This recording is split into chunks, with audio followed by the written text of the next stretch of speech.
Hello, everyone, and welcome to the final part of our New Year's resolution series. Today, we are wrapping up this series with a few bite sized tips here and there that would have been too much to just make individual episodes out of, but I still think are definitely worth keeping in mind as we continue on our journey this year. So, thank you for all of you that have listened to the other episodes. We made sure to make them so short and so digestible so that they are easy to just first of all listen to the first time, but also just keep coming back to whenever you want this whole reminder or you just want to refresh your mind on the principles. So for the other episodes that we have discussed, things like breaking down your goals, tracking your progress, and from the first episode where we talked about why we make New Year's resolutions, how to commit to your New Year's resolutions, how to actually stop waiting for the perfect time, and all these other things in becoming bulletproof and everything. We have talked about all that, and I believe they were helpful to you, or I want to believe that they were helpful to you. In this whole wrap-up episode, I want to just maybe just try to fit something more into this whole series, and I hope you'll allow me the patience to do that. So let's dive into the episode.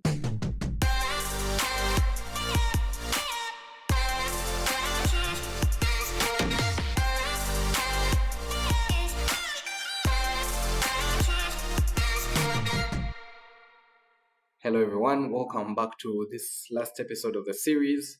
It's been fun doing these episodes. They have been a bit short. I tried to put as much as I could into them without making them too long. But yeah, let's just get on with this wrap up episode. Uh, Tip number one, or the extra tip that I wanted to give here, is to reinforce positive habits and not just the resolutions that we have set. So if you have made your resolutions, that's all well and good, but make sure that you focus on building these positive habits that are going to reinforce those resolutions. So instead of having, let's say, vague goals like get healthy or be more productive, try to break this down into small actionable habits. Like if you want to get healthy, focus on drinking more water in a day, or I wouldn't say in a week, but yeah, in a day. And then maybe adding a 10-minute walk into your routine, and just having all these habits that you're going to build around a goal that you really want to do, or even just any of the goals on your list this year that are going to positively reinforce that habit, but also kind of bring up your whole life, like improve your whole life at the same time. Because trust me, positive habits have this positive loop that they spiral outwards into these other facets of your life. And I believe that having reinforcing positive habits and not just resolutions is the one way we can supercharge our resolutions this year. Because reinforcing positive habits are going to help you make this change that you want long lasting and actually even possible. So try using positive reinforcing habits. Two is to lean on people. I remember we talked about this, but you see, we often think we have to go at it all alone, when working on our goals because they're kind of private and everything. But that's not the case sometimes. Bringing an accountability partner into our resolutions, it could be a friend just to help you stay on track with your exercise, or a spouse to support you eating healthier, or having those healthier habits is going to help you a lot in making sure that you stick to your goals, because you have this other person that is keeping you accountable, that is always going to be that kind of solid support, or is going to form that solid support in your system that is going to make a difference, a very big difference. Because I have learned over the past year that by sharing my goals, because I don't share them with one person, but I have these goals that I have broken down, and I know that in this facet of my life, this is the person I lean on to. So let me say, in my professional life, I have leaned on to my mentor. In my kind of development and everything, I've leaned on to my dad to kind of keep me accountable there. I've leaned on to Andrew with a podcast, and it has really made a difference, because whenever I don't put out an episode, he tells me, you know what, what's happening. Even when you don't feel like it, you know that this guy is going to be out there looking to see that you have put out this thing. So these guys are going to keep you accountable. They are going to cheer you on. They are going to even offer you advice. So don't be afraid to lean on people. We are a kind of community species. We need people to thrive. So don't be afraid to just lean on people. 3 is to get more sleep and to eat better. You see, you are going to need energy to go after the goals and the dreams that you have set. And the best way to do this is to have a healthy body that is able to go after the things that you want. You see, when you are plagued with these things like health challenges and lack of sleep, bad diet, it's going to slow you down. You're not going to have as much energy. And we all know the importance of sleep and a balanced diet. So for many of us that don't prioritize it or have not prioritized it last year, I think this is your call and your chance to kind of try to do better. I know the year has begun, but you can still, it's still New Year's resolution season. You can still turn this whole thing around. My colleague Andrew, again to reference to him, has this whole thing of media resolutions whereby even in July you can still try to turn the whole year around. So try just to get better sleep, eat more fruits, eat more vegetables. It's going to be the foundation that all these other goals are going to be built on because you have the energy to go after them. And if you're aiming to be more productive or healthier, even better because this indirectly helps you with that goal and making sure that your body is well nourished, well rested to go after them to be the kind of person that you want to be. So just try to get more sleep and get more whole foods into your system. Tip 4 is to keep a journal or a diary if you.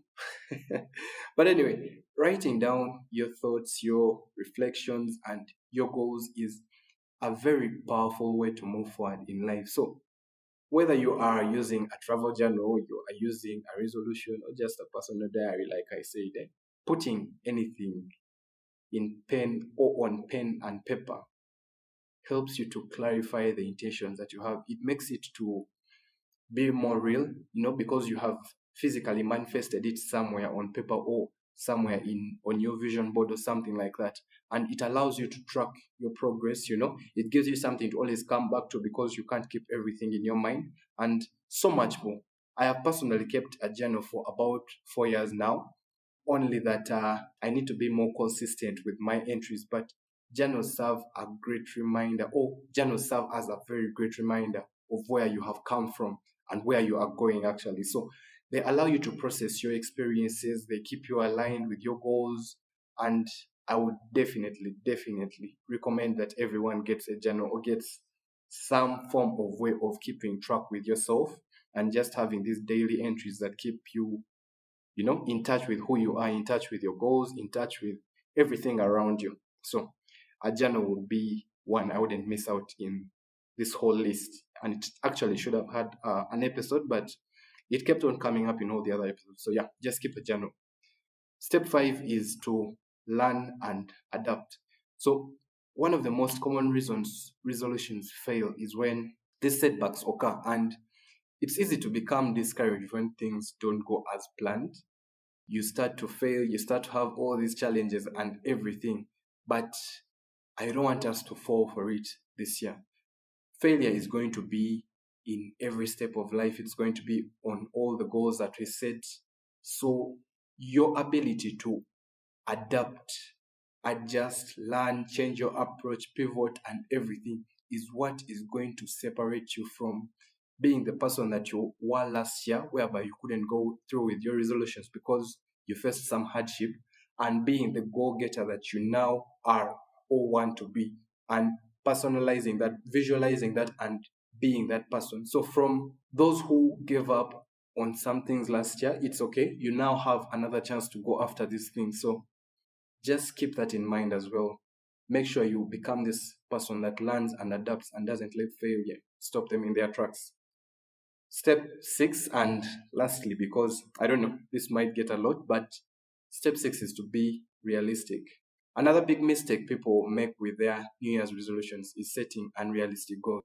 I am definitely all in for ambition, but if your goal is a bit too much, and there is a very thin line between being too much and being ambitious and being obsessed, and you get it, there's a very thin line between that and madness actually. But if you are just setting yourself up for disappointment, I don't see how that becomes something positive that is going to even help you to achieve these other small goals that are realistic.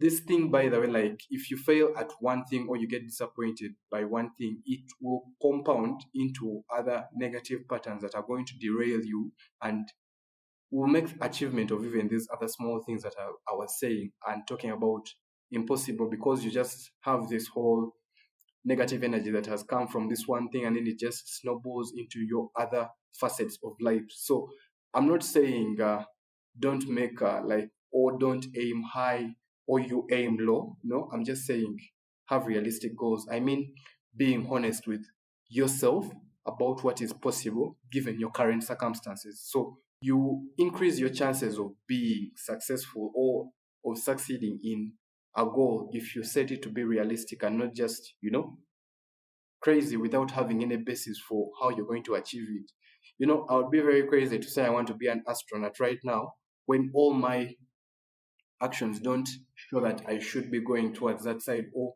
I've not put in, I don't know the first thing about the G-force on Mars. Okay, not Mars, but like on the moon. I am more obsessed about other things than I am about being an astronaut. So to kind of set that I want to be an astronaut by the end of the year would be very unrealistic. You get it? It will just derail me from all the other goals that I have been doing well in and put me on this path that I am going to be disappointed with, because first of all, getting into these astronaut programs is very hard.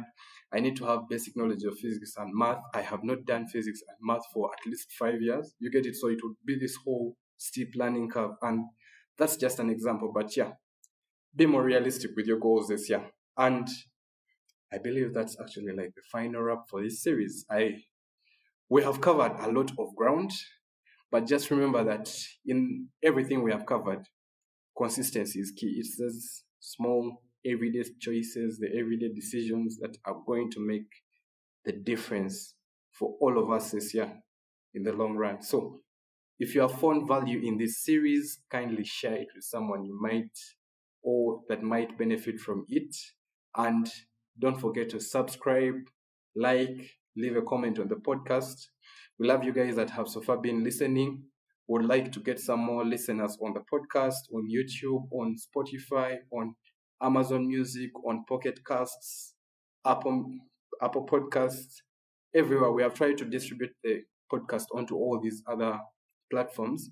And coming 2025, I hope we can start doing more and giving more value to all of you. We still have more episodes coming up that I had recorded, so the season is still going on, but we are definitely warming up for season 2. So for everyone that is listening, for everyone that has stuck around until the end, here is to making 2025 the most productive, most fulfilling year yet. Just keep reflecting, keep growing, and as always, I'm in your corner cheering for you, and I'll see you in the next episode.